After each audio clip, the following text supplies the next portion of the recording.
Me rastin e ditës së flamurit dhe përvjetorit të pavarësisë së Shqipërisë, lideri i Bashkimit Demokratik për Integrim, Ali Ahmeti, zhvilloi sot homazhe pranë monumentit të nënës shqiptare në Zajas.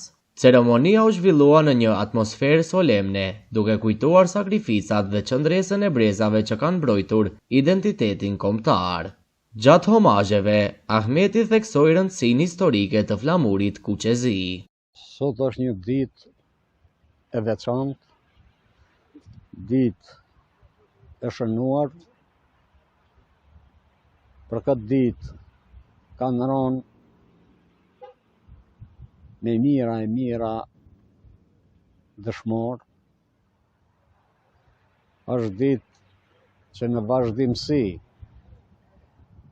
që nga bashkimi të gjitha principatave dhe vendosja që në balë të gjithë arbrit të jetë flamuri i Kastriotëve, me shekuj me radhë, ky flamur nuk u përkull, ky flamur ka pri në të gjitha betejat e luftrat 25 vite me radhë.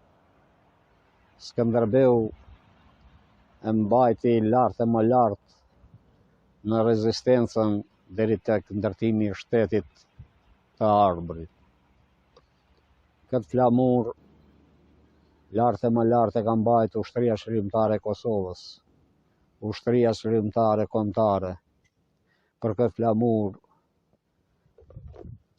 kanë derdhë gjak gjenerata e gjenerata që të mbetet i papërkullur dhe fitimtar.